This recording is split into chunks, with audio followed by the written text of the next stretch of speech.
Hello, welcome back to the You at Your Best podcast. I'm your host, Morgan. So, for this week's episode, I really wanted to talk about being present as a mom and also in general. For the past couple of weeks, I have been really struggling with the everyday life of motherhood, with feeling lonely, feeling isolated, but also being scared to ask for help because what if I'm somehow a burden? Or being someone who needs a lot of alone time. I feel drained whenever I'm around people too much, especially people who I feel like I can't be myself as much around.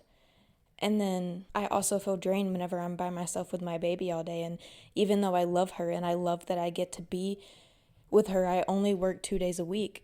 It is so lonely sometimes, and it can be really hard to be present with her because I just spend all day just waiting and waiting for my boyfriend to get off of work and to come home. And it just feels like every single day is just always the same. And although I'm so grateful for the life that I have and I'm so happy for everything that I have, I can't lie and say that the everyday life, of, at least as of right now, is really boring, really bland, and honestly really depressing. I know that this is something that everyone struggles with, but for me, having ADHD also contributes to this. Just feeling so sad whenever I'm bored. Like with ADHD, boredom means depression. Like there's no difference in being bored and being depressed whenever you have ADHD. So I've been really struggling, but I just really want to talk about being present, and I've been really wanting to get better at being more present with the everyday life, enjoying things, because something that I've also really been struggling with is since it feels like I'm always thinking, like my brain will not shut up. It's so hard to be present. It's like it takes extra work to be present. And I know, like, truth is, being present is actually the easiest state that we can be in, but it feels so hard whenever you're not used to it, whenever you're used to your brain constantly thinking and thinking, and you're used to having so much high anxiety because you always think of every single possible outcome of every single situation. Being present can be really hard whenever your brain won't shut up. And I know for a lot of us, that's the reality of our everyday life, especially moms. We have so much to think about, so much to be worried about. We feel so isolated, but we also need our alone time. And it feels like no matter what, our needs are never fully being met because we're spending most of our time taking care of our kids and everything else around us. And that's why for me, whenever my boyfriend gets home from work, it's just a huge relief because I'm like, finally, I can have a break. And I know so many people say that it's harder to be a working mom. And I think being a working mom is exhausting and hard and sad. Being a stay-at-home mom is also exhausting, hard, and sad. And I think it's weird that we're comparing. But being a stay-at-home mom is exhausting in different ways. And I agree that both are hard, the same amount of difficult, just for different reasons. And I know for me, if I didn't have my job and if I didn't go to work 2 days a week, I would feel like I am drowning. Like I was working only weekends while my boyfriend worked during the week. I'm trying, hopefully my boss will be able to make it happen. I'm trying to switch to where I work on Wednesdays and Thursdays because at this point it's like I don't ever really get a break. I am always either at home with my baby or working. And the second I get a break because my boyfriend is off of work, I have to go to work. So I'd rather just during the week while he's at work, I go to work too so that I can be doing something and I'm not stuck in here in this apartment. And I love our apartment, but I don't want this apartment to become like our last one where it just feels, I just dread coming in every time. And I know a huge part of that was also at that apartment, we had so much stuff that it was just messy all the time, no matter what we did. And it was a lot smaller than this. We've gotten rid of so much stuff that we're at a place where the everyday life doesn't make it extremely messy. We still have messes, of course, but working weekends, it was draining. Like I felt exhausted. I dreaded going into work every day. But if I work during the week, it'll feel like a break. It'll feel like maybe even though I love my baby so much, I can get a break from being with her all day, every day. and we can have my boyfriend's grandmother watch her, and then once my mom gets off work, she can pick her up and watch her the rest of the day. And I really hope that I can do that, because it feels like the everyday now is just so draining and exhausting, and every single day I just dread it. I just want to sleep in so that it doesn't last as long before my boyfriend gets home from work. I feel like I'm just wasting the whole day, but then whenever he's off of work, it's amazing. We have fun, we enjoy our lives, but it's like a lot of the time whenever he's off work, I have to work, so then I'm exhausted because I had to work at a pretty physically demanding job. So I know I'm kind of just complaining, and I usually don't complain much on this podcast, but I just wanted to talk about this because it felt like I wasn't sharing a part of myself out of the sake of being positive, but I think positivity is of course important, but not whenever it's toxic and you don't get to share the real stuff. Which, like, I'm not saying that I don't share the real stuff on this podcast, because I definitely do, but the real stuff of my life currently, truth is, being a stay-at-home mom is exhausting and draining and lonely, and no matter what, it feels like nothing helps. Nothing makes you feel better, no matter how hard you try. And I was so excited for this while I was pregnant. I was so excited to be at home with her all the time. I knew that I was going to work only weekends, and I thought that it was going to be the perfect schedule. And that's also why I have my podcast episodes come out on Sundays, because I can edit at work, and it just kind of works out. I may have to change that to a different day now, I don't know, but my schedule is going to be different after I start going to work during the week, but I feel like I'm going to feel like I can breathe. And then I'll have weekends where it's just us as a family, and I love those days where it's just the three of us, but we hardly ever have any of those days. And whenever we do, because I work on weekends, I usually get off around 2 p.m. if I work first shift. So we have the rest of the day, but I'm so exhausted that all I want to do is just lay around and not go anywhere. Or if I do go somewhere, then it feels like I never get caught up on sleep. And I think being at home with my baby all day, that also adds to it. So although I'm so grateful for everything that we have, it can be really hard the everyday. And so for this episode, I really wanted to just talk about being present in everyday life. And I have like a Google Doc that just kind of gives some tips and things. I made this a while ago. I ended up never making an episode about it, and I was just going through there, and like I couldn't figure out what episode to make for this week. And then I saw that and I was like, okay, that's perfect. So I don't know if it really relates to being present with your baby. I don't really know. I honestly didn't even read it, but we'll see as we go, and I'm sure I'll find ways to bring it back to that. So it is about parenthood, because the first thing that it says is being present is hard whenever you're in the thick of parenthood. And then it says explain. I feel like I've kind of already explained that. It just feels like you spend all day waiting for the end of the day, but also feeling so guilty because you're so scared that you're doing everything wrong as a parent. And whenever we're isolated from people, we start to feel more guilty and even shame about things that we wouldn't really feel if we were around a bunch of other people all the time, for the most part, like people that are good for us at least. And truth is, for my situation, I have people that would come over and that would spend time with me and maybe make it less isolating. But truth is, a lot of those people, I feel kind of exhausted and drained around them. And I don't think that's entirely their issue. I think that also has to do with my autism, and just social interaction drains me, even though it also fulfills me so much whenever I'm comfortable. But feeling like I have to mask, and it's a subconscious thing. I mask without even thinking. And so whenever I'm around people, it becomes exhausting if I don't feel like I can fully unmask. And even then, like, I still can't unmask. And it's not even that person's fault. A lot of the time, I just mask anyways, and I don't know how to stop doing that. So I feel like I'm not explaining this very well, which is how I feel on my podcast a lot. I have a hard time with words sometimes. I know I'm complaining a lot, but it's like there's nothing that I can do that gets my needs met while I'm at home, because if I spend time with people, I feel like there's one person in particular, they would love to spend time with me and her all day, every day if they could, but every time they're around, it's like they tell me what I should and shouldn't be doing with my baby and what they would do instead, and like just giving tips that I never asked for, and it's exhausting and draining. And then also trying to mask even though I wish I didn't, it just makes it really hard. But at the same time, being home by myself with her all day, that's hard too. And of course I can go hang out with friends and people, but then the masking and like it's so overwhelming, and I try so hard to be the person that I want to be, but truth is sometimes it's so hard to be that because I'm still autistic at the end of the day. No matter how hard I try, I'm still always going to be autistic. I guess it's just hard, I guess.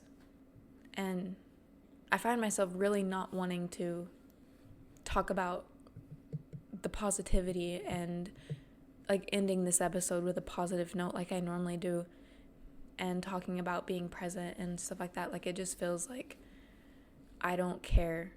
I just want to complain. But motherhood is hard. It's a part of life that we spend our whole lives so excited for, planning it out, saying we're going to do everything right. We're going to do a bunch of things that our parents didn't do, or choose not to do a bunch of the things that they did do. And we're so excited. We think that we're going to be incredible parents. And then whenever parenthood comes, we understand why it was so hard for our parents to be perfect. Because we are exhausted all the time. And no matter how much we learn, sometimes whenever you're exhausted and you're not actively reparenting yourself in that exact moment, you mess up. And truth is, I thought that I would never mess up as a parent. While I was pregnant, I was like, there are so many things that I'm going to do. I'm going to be incredible at this. And I am doing a really great job, way better than I would have done a couple of years ago, because I've healed so much. And I think the biggest thing as parents is to just stop worrying about everything. Be kind to ourselves. Like, the best moms are the ones who are kind to themselves. Because whenever we're kind to ourselves, we're kinder to others, we're more understanding, we're more empathetic. We have to be kind to ourselves and stop shaming ourselves over things that don't matter. But sometimes it can be hard because we're exhausted, and the everyday life feels like a constant repeat every single day, and you're just so drained, and it's like to the point to where it's like you're going crazy. But what are you supposed to do? You have to take care of this kid. You're exhausted. It's hard to get up out of bed, but you still have to. And I think moms in general feel really lonely, and it's a lot. I feel like I'm just rambling at this point. I don't even know what else to talk about. I guess I feel a little bit more positive, I guess, after getting that out. So I think I will talk a little bit about being present. It'll probably be pretty short of an explanation. I didn't really write down a lot. I think I just like started it and didn't finish it. So here are some ways that you can be present. So try to stay away from electronics whenever you first wake up. I know, like, whenever you're exhausted, the first thing that you want to do is just grab your phone. And especially as a mom, it's like I never get the chance to just lay in bed on my phone. So if I do get that chance, I want to get on my phone. But honestly, it just makes me feel more drained.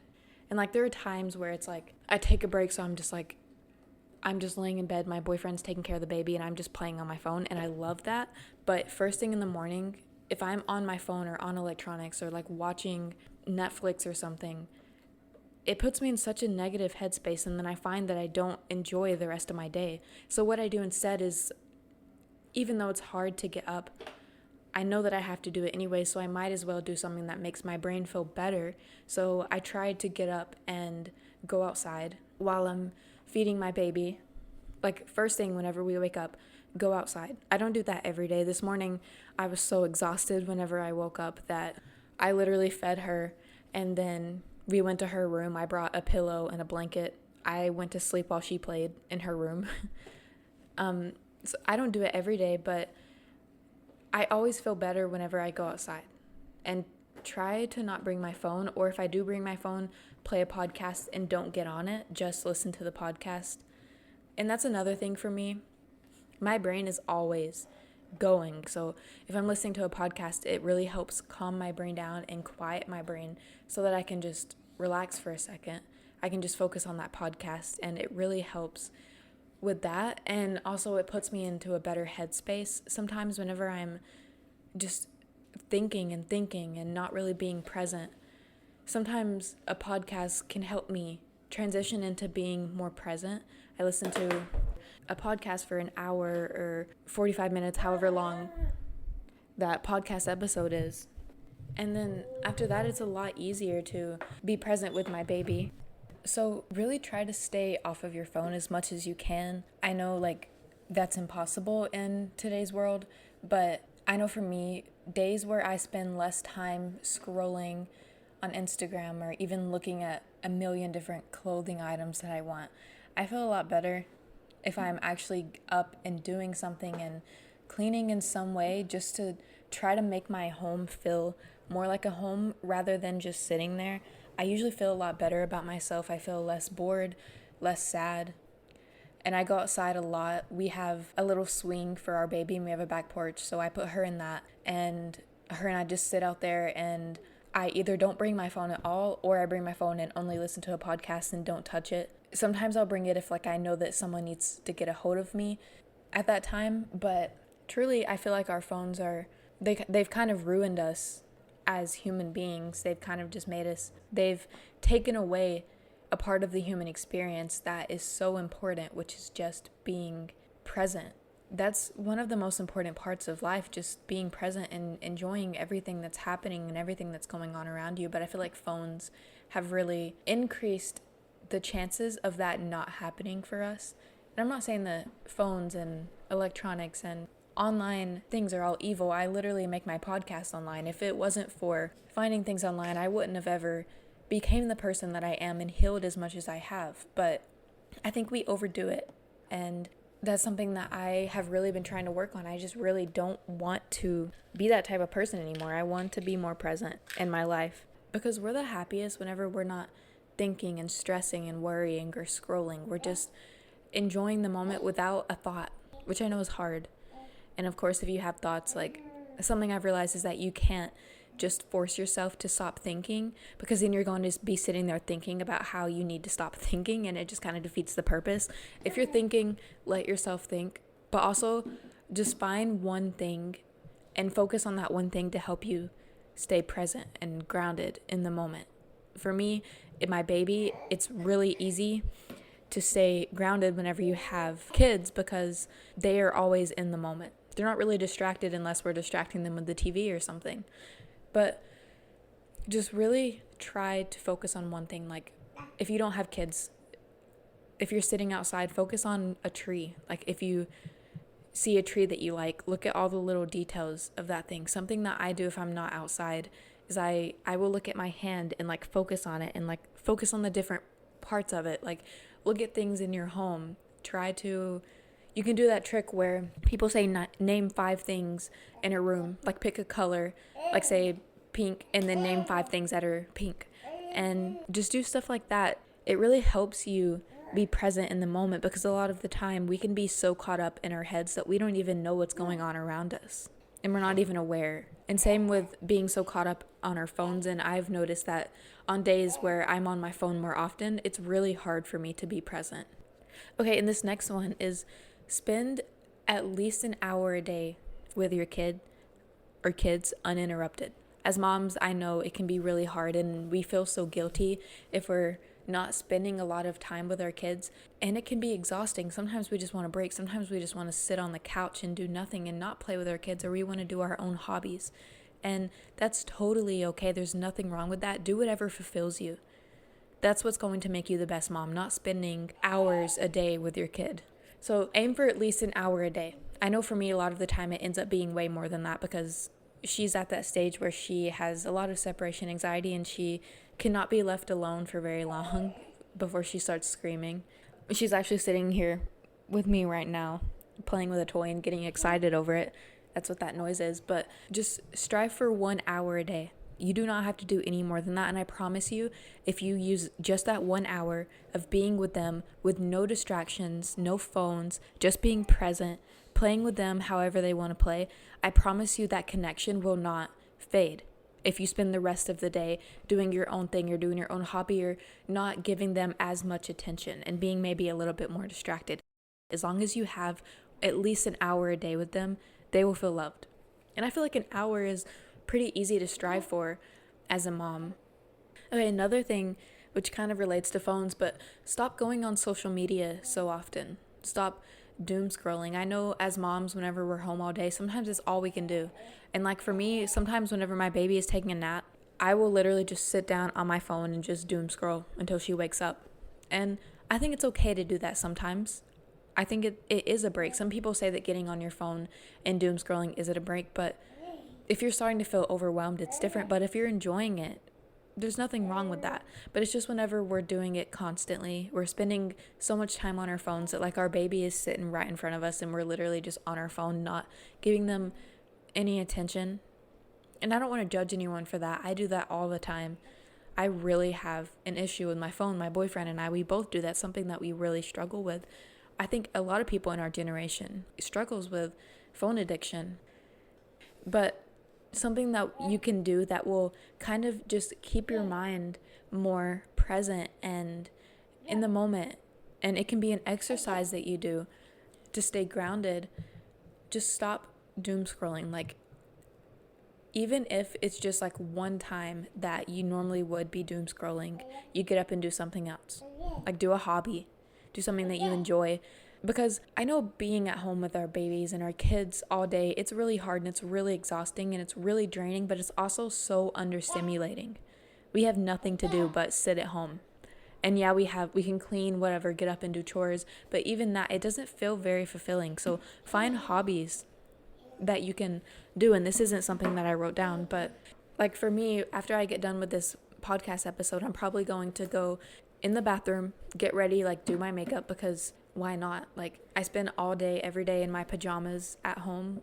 Like there's nothing wrong with getting up and going to do my makeup, even if I'm not going anywhere. So I'll go do my makeup and then I'll like try on outfits, maybe make some videos. Maybe make some videos. I do need some videos for my podcast Instagram. I'm running low. I actually think I have none. And like, I really want to try content creating. I know I've said that so many times, but it just sounds so fun. Like on TikTok, just making videos, like outfit videos or hauls and stuff like that. I used to do that, but I stopped. But just find a hobby, find something that you genuinely enjoy and do that throughout the day. And I know it can be harder whenever we have babies and kids, and sometimes my baby is literally a toddler right now. Like she's only 10 months old. She was born premature, so technically she's only 8.5 months, but she is all over the place. She is one of those babies that cannot sit still. Like if you hold her, she gets angry. The only time she lets you hold her is if she's eating or if she's sleeping. Any other time, she will start screaming if she's being held. She has to be on the floor doing something, getting into something. So it's exhausting, and I know it's hard, but do it anyways. Even if it makes it harder, even if your baby won't let you have a break because they're going through that stage where they scream their head off if they're not with you. Sometimes you can just let them cry also. I know a lot of people are big on like, don't let your babies cry. If you need a break, and you just need to do something for yourself, and you know that your baby is safe and okay, and they're only screaming because they don't want to play alone, it's okay to go off and do your own thing while your baby cries, as long as they're safe. They'll learn, they'll understand that they have to be alone sometimes. It's actually good for them to learn to self-regulate in that way. And of course, check on them. Don't leave them there for hours by themselves. But if it's like 30 minutes or even an hour, like it's okay. Like, of course, go check on them throughout the time. We have a baby monitor so we can watch her in her room. But you don't have to just sit there doing nothing. And I know sometimes, like, it can be so disheartening. I don't know if that's the right word, but like yesterday I was going to go make us like a really nice dinner, and then I was gonna do the dishes, clean out the dishwasher, put new dishes in there, and then my baby started screaming her head off and crawling around everywhere, getting into everything, and then I just didn't have the motivation to do any of it anymore. So I sat down, I grabbed her, went into her room and just sat there with her. And I know it's hard, but just do it anyways, okay? Oh, and then the other thing for social media, just post. Like, if you want to make posts and you want to be active, post and then get off. Don't post and then doom scroll. Anything like that. Just post and then get off, at least for the time being. Okay, and the last one that I have for being present is doing more yoga. Yoga is incredible. I don't do it as much as I should. Every time I do yoga, I feel so relaxed and calm and in the moment, and I don't really find myself being anxious about things as much. And it just feels so good. It's amazing. It's a time where you can just be there with yourself, with your body, focus on what your body needs. Something that I like to do a lot whenever I'm doing yoga is I'll follow a tutorial sometimes, but a lot of the time I will just do whatever my body wants, even if I look absolutely ridiculous. It's a great way of stemming too, and just like getting that energy that's trapped in your body out. That's the best part about yoga, and just like doing whatever your body does, like whatever you want to do it. It doesn't even have to actually be yoga. It doesn't have to be these tricky, extravagant poses. Do whatever works for your body. Don't push yourself so hard. Do what feels comfortable. And it's incredible. It's an amazing feeling whenever you're doing what you want. I know something that I used to do all the time was I would do yoga or workout and then just focus so much on I have to make my poses look perfect. It has to be a certain way, or I have to work out a certain way, or it's not benefiting me in any way. But yoga, although of course it's for your body, for me, I look at it more as it's for my mind. It's for silencing my mind, for putting me in a better headspace, for making me feel happy and content. Okay, I think that's it for this week's episode. Before I go, I want to just give you a reminder. Please don't judge yourself into doing any of these things that I've said, because shaming or judging yourself into anything, it's not going to help you. It's only going to make you feel worse. And honestly, like I don't know why we do this to ourselves, but we do. So just, even if you've noticed that you like maybe sometimes do things that you wish you didn't do in parenthood and you feel guilty about it, it's okay to feel guilty, but don't let that guilt turn into shame and self-hatred, because it's normal to feel guilt. And I don't want to come on here and say that we should just push down that guilty feeling, because feeling guilty is good for us. It helps us understand our morals, and it helps us stop doing things that we don't want to do. It helps us be better.